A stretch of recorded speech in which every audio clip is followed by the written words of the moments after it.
Hi everyone, so I wanted to do a video on Xero today, and specifically on how to add and set up your companies through the wizard that they have in Xero.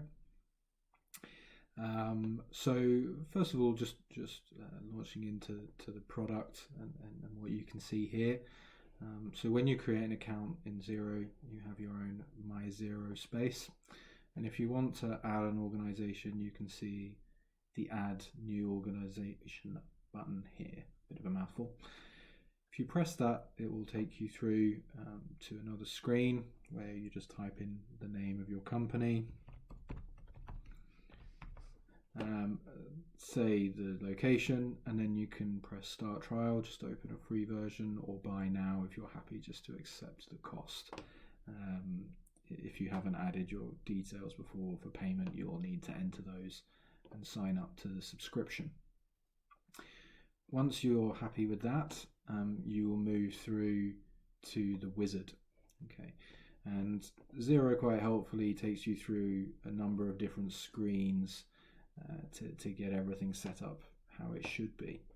So starting at the beginning, just press next to navigate through the different pages. You can see here, this is a slightly different name that I entered a little while ago just to skip straight to this screen. You can put in your registration number. General information that will be useful when setting up your company will be found on Company's House. So I've opened that screen here just so I can copy and paste those details in. Just copy that and paste that in. You can put your address in. I'm going to skip that for the sake of speed, but you should put these details in. Just once it's done forever, and then you can press next. Okay, these details are quite important. First of all, looking at when your financial year end is. Again, this information will be found on Company's House. So if I go back, looking at my details, my year end is the end of June, as shown down here. So I'm just going to pop those details in.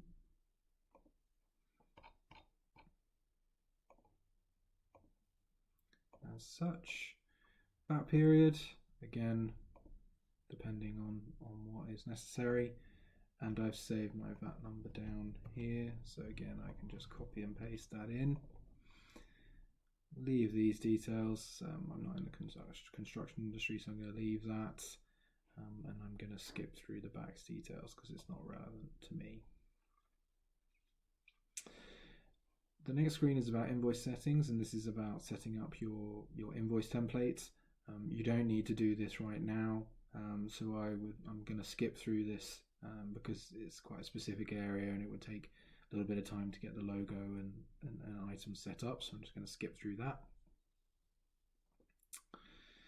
Inviting users, again, you can do that at this stage, just adding your emails and sending those invites, but for the sake of speed I'm going to skip through that. Okay, adding currencies, you just need to decide what currencies you need. I'm just going to go for some pretty standard ones, Euro and USD, and add those currencies, and you can see those drop in. Next, chart of accounts. You can import a file if you have a specific chart of accounts that you want to set up. In this instance, I'm just going to use the default one, which is provided by Xero. You can tweak that, once going through using the default one. You can add codes, but this just gives you quite a helpful starting point if you haven't got something quite specific. So this is the default set of codes, and you can also see how those codes have been allocated to specific groups in your chart of accounts, like this. Just scrolling through, you can see that Xero have helpfully given a description of each code. You can see that it's been allocated to the type over here. So if you wanted to add an account, you can click on the account button, add account button, specifically select a type, give it a number and a name. So let's do an example. I'm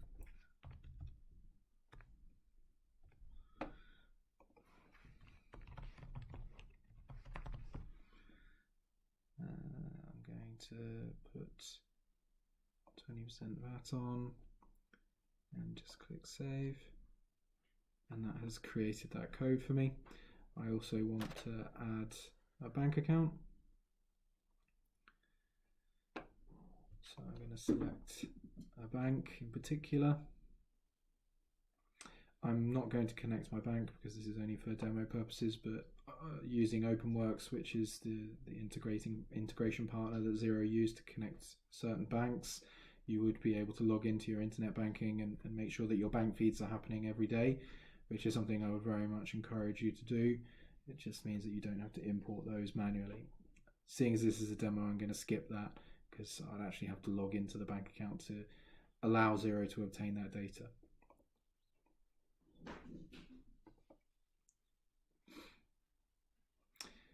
You still need to give it a name, so I would just call this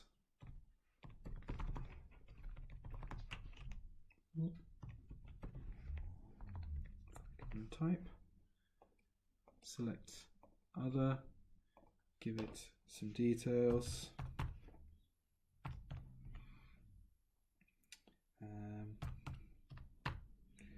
anything that makes sense, just click continue, and that has created that account at the top as a bank account. And when I'm happy and scrolled through everything, I can then click next. I can always add nominal codes later, so it doesn't matter so much. This part is quite important. So this is how you put your conversion data in terms of opening balances if you want to do that. You can obviously make adjustments later with journals.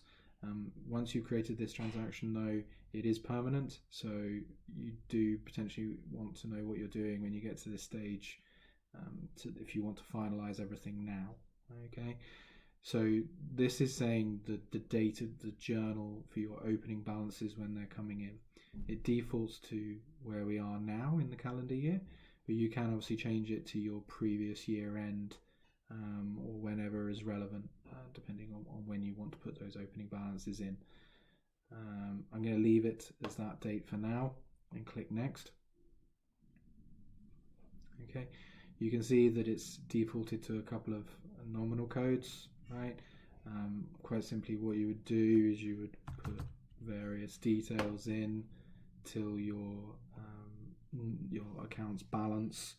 You might want to put your shares in,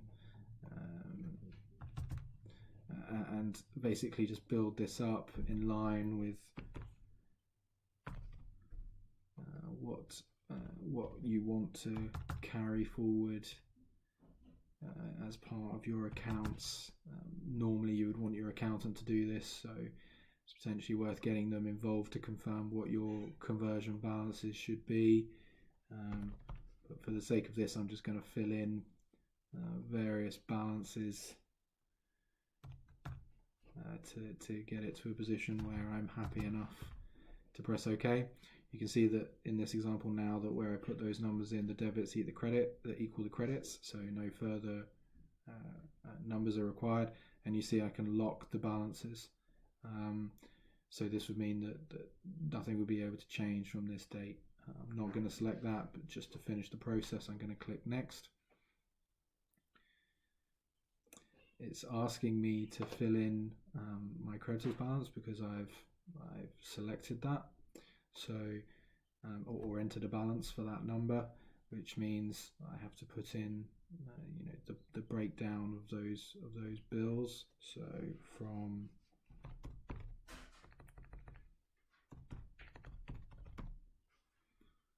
I need to add a contact. Due date, don't need to enter all these things in, put in a description.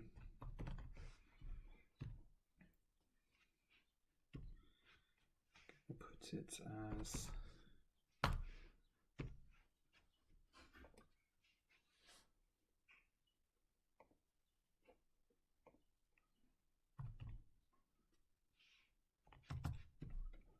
$700.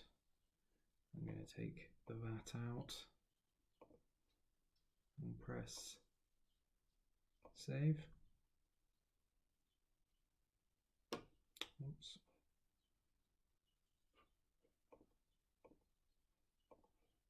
Sorry, missed that.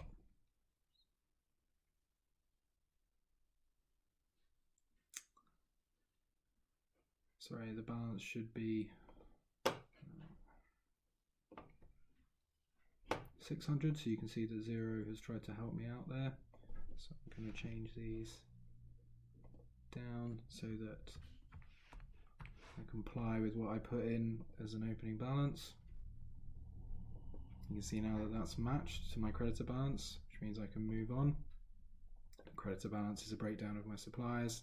You can see now I've got to the last screen, so my setup is complete, so I can press finish, and I have navigated through the setup wizard, put in all my settings and for my VAT requirements, my company number, addresses, invoice template if needed, set up banks, confirmed my chart of accounts, and then put in my opening balances. If I put in a balance for debtors, customers, creditors, suppliers, I have to put that split in. You can see that builds up my dashboard where relevant, and I've completed the setup of my company in Xero. If you have any questions on when you're doing this, please contact us and we can help you. Thank you. Bye.